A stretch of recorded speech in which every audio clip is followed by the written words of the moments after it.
Então, caia na real, se assuma como brasileiro, se una com os brasileiros, vamos fazer do Brasil, né, nos Estados Unidos do Brasil, um país grande, e não os Estados Unidos da América do Norte. Olha, eu queria fazer duas pontuações no que você disse.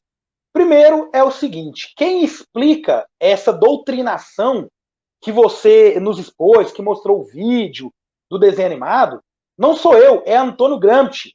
Antônio Gramsci é o filósofo italiano que passou vários anos na cadeia, que era marxista. Ele fala de hegemonia cultural. Eu tenho até um vídeo aqui no canal que eu explico um livro dele, que está aqui nesses livros aqui que eu tenho como livro de cabeceira, eu adoro o Antônio Gramsci. Ele fala da hegemonia cultural.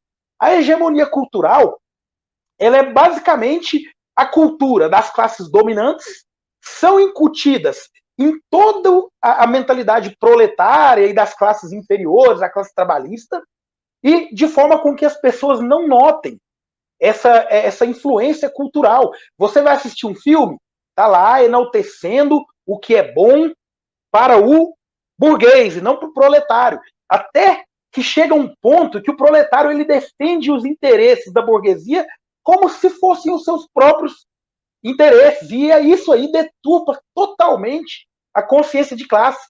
Eu recomendo a todos que estão assistindo que leiam Gramsci, leiam Marx, leiam Gramsci, porque vocês, quando vocês se derem conta dessas ideias, vocês vão explodir a mente. Você fala, caramba, cara, sempre foi isso e eu nunca me dei conta. Eu antes, eu sou um cara de exatas.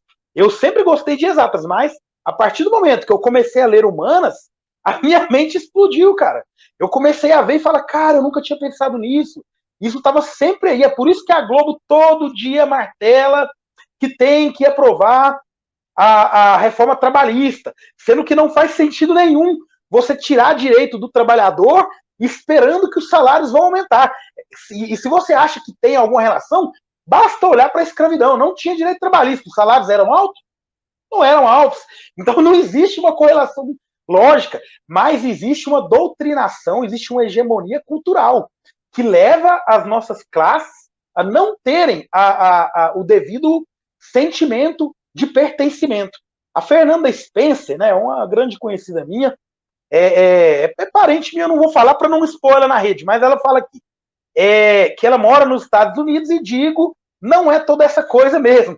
Eu já fui para a casa dela, já viajei de 17 estados e, cara, endosso totalmente. A gente não pode confundir o país com o bolso da gente. Lá tem mais oportunidade, mas ser americano não necessariamente é ter um bolso cheio de dinheiro. Inclusive, o endividamento da população americana é superior ao endividamento da população brasileira. O grande problema é a pobreza e a miséria. E o grande detalhe é que nós somos brasileiros, sim, né? Nós somos tipo assim, né? Olha, gente, a vida do marciano é fantástica. É verdade. Agora eu assino embaixo, né? Na galáxia que tem depois dessa nossa, tem um planeta com as mesmas condições de vida daqui da Terra, só que lá não tem guerras, não tem... Lá é muito legal. Sim. O problema é que eu gosto de bater nessa tecla, porque eu acho que enquanto o brasileiro não tiver um sentimento de nacionalismo, eu nem falo patriotismo, que patriotismo aí a gente já vai partir para algo que eu nem acredito e não endosso. Mas enquanto a gente não tiver um sentimento nacional de brasileiro, uma identidade, fala, cara, eu sou brasileiro e tenho orgulho. Vai ser difícil a gente construir um país, vai ser difícil chegar ao país do futuro do Renato Russo, que você falou. A geração Coca-Cola, né? É difícil a gente livrar da geração Coca-Cola. Essa geração Coca-Cola que vai cuspir de volta o lixo em cima de você está surgindo nos Estados Unidos. Fiquem espertos. Olha, eu vou contar. Você contou uma coisa interessante que é o ponto de virada. Eu sempre fui de exatas também. O primeiro curso que eu fiz profissionalizante foi em 2001, foi um técnico em eletrônica. Eu fiz técnico em informática, um pouquinho mais na área ligada à economia, eu fiz técnico em contabilidade também, técnico em administração. Depois, o primeiro curso superior que eu fiz foi de administração. Ou seja, ainda não é um curso de humanas, né? É um curso operacional. Quando chegou na Inglaterra, que eu me matriculei no primeiro curso realmente da área de humanas, o primeiro ano foi a introdução às ciências sociais. E sabe o que foi muito, muito interessante nesse curso? É o Semancol. Antes de cursar ciências sociais, Eu lembro, assim, eu lembro de mim lutando na cidade de Belo Horizonte, pegando serviço para fazer, né? Eu queria até mandar um abraço para os colegas do audiovisual em Belo Horizonte. Eu pegava computadores para formatar durante a madrugada, tentava pegar serviço de som direto. Som direto, para quem não sabe, é aquele cara que fica segurando o microfone durante a gravação do cinema. Esse microfone aqui, ó, eu uso inclusive porque eu sou técnico de som, aí eu uso o mesmo microfone de cinema para fazer meus áudios. É o microfone que eu usava para trabalhar. E assim, sabe, todo aquele esforço e sempre naquela ideia que eu ia, olha, aí eu vou juntar o dinheiro, eu vou comprar mais isso, eu vou comprar aquilo, fazendo aqueles planos, né, que são normalmente os planos da meritocracia. E aí eu fiz o primeiro módulo de ciências sociais. No primeiro módulo de ciências sociais, do curso que eu fiz, foi um choque de realidade tão interessante que ele mostra pra gente como que a fortuna, ela perpetua nas mesmas famílias. Na Inglaterra, e obviamente no Brasil, eles têm um mapeamento das ruas. E de acordo com a rua onde você mora, eles têm o risco econômico daquelas pessoas. O que significa que não interessa o tanto que você se preparou, não interessa quão bom empreendedor você é, não interessa se você é um gênio. Se você chegar num banco para fazer um pedido de um empréstimo, eles vão olhar o seu código postal. Se você for um babaca, idiota, estúpido e morar numa rua de pessoas ricas, ou seja, você é de uma família rica e tem uma casa própria numa rua de ricos, você consegue um empréstimo e monta um negócio na Inglaterra. Se você for um gênio, mas de família pobre, só pelo seu código postal você nunca vai ter condições de montar um grande negócio, porque o banco não vai te emprestar dinheiro. É uma coisa que quando eu comecei a ver, né, que aí você estuda, e assim, nas ciências sociais, na introdução às ciências sociais, obviamente, você estuda de uma forma modular na Inglaterra. Hoje eu já sei que é a teoria dos capitais de Bourdieu. Mas você estuda a teoria dos capitais de Bourdieu e você vai ver como é a vida, como ela é. Que as pessoas falam, o Lula é rico. Não, o Lula não é rico. Indiferente de qual seja a conta bancária do Lula, o Lula é um pobre com dinheiro. Mas existe um pobre com dinheiro? Claro que existe um pobre com dinheiro. Quem é rico? O rico é o Dallagnol. O rico é o Dallagnol porque ele vem de uma família rica, ele tem relações com os ricos durante a vida inteira, desde o momento que ele nasceu. Ele pertence a uma classe que é uma classe predominantemente de ricos. Ele sabe falar a língua dos ricos.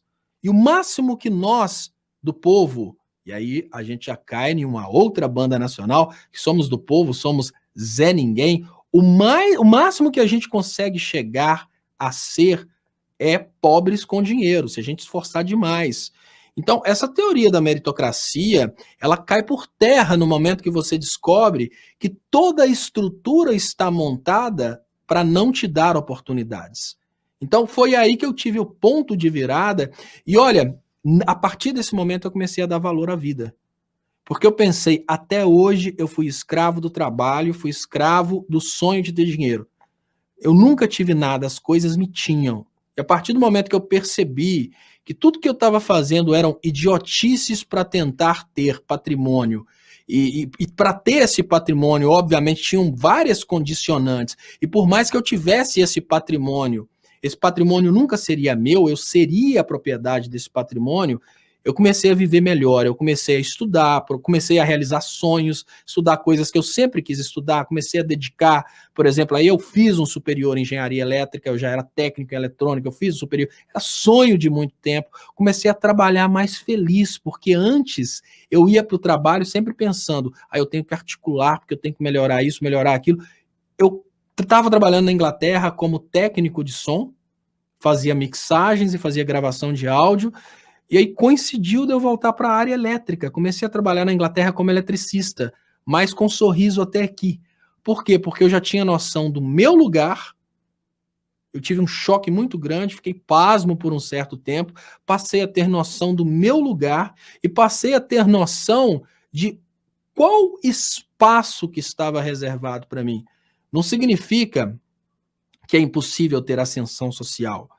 O que significa é que a ilusão da meritocracia é uma coisa que, obviamente, o liberalismo coloca na cabeça das pessoas para tirar delas essa, digamos que, sensatez a respeito do lugar que é reservado a elas. Então, se um pobre por mais que ele seja inteligente, por mais que ele tenha boas ideias, com raríssimas exceções, se ele vai tentar crescer na vida, ele não vai conseguir, porque nem um empréstimo para começar um negócio, nem um investidor ele vai conseguir. Aí as pessoas gostam de dar histórias como a história do Bill Gates, é muito engraçado, né? Eu queria saber qual entre nós aqui tem a oportunidade de chegar no prédio de uma fábrica de computadores para conversar com o diretor e oferecer um sistema operacional. É uma coisa básica. Por mais que o cara fosse um adolescente e estivesse estudando, ali tinha um capital familiar, uma estrutura toda voltada a fulano que conhece fulano, ao quem indica, né? Que, por exemplo, o Léo Índio, que tramita entre vários setores do governo, né, porque é sobrinho do presidente da República, e aí vai. Você começa a perceber o seu lugar no espaço, você começa a entender como os micro-impérios, né, as micro-repúblicas são criadas, como, por exemplo, você para de ver a igreja como sendo um pastor com a intenção de pregar o evangelho, e você passa a ver a igreja como sendo uma micro-república. Existem exceções, e eu peço desculpa às pessoas que são religiosas de verdade, mas as igrejas são micro-repúblicas, né? Na igreja do Adelino de Carvalho, que é uma igreja aqui de Minas, que eu acho que é uma das mais engraçadas, a filha dele, ele coloca a filha dele como sendo a princesa, e ela é um personagem bíblico. Da mesma forma, no Império dos Valadrão, né, a Ana Paula Valadrão é a princesa que foi para os Estados Unidos, mas o André Valadrão é o príncipe que herdou o Império Valadão. Então, todas essas coisas começam a fazer sentido para você. E aí você cai naquele desespero, que todo mundo que passar por isso vai cair no desespero, que é o desespero que é muito bem relatado pela alegoria da caverna.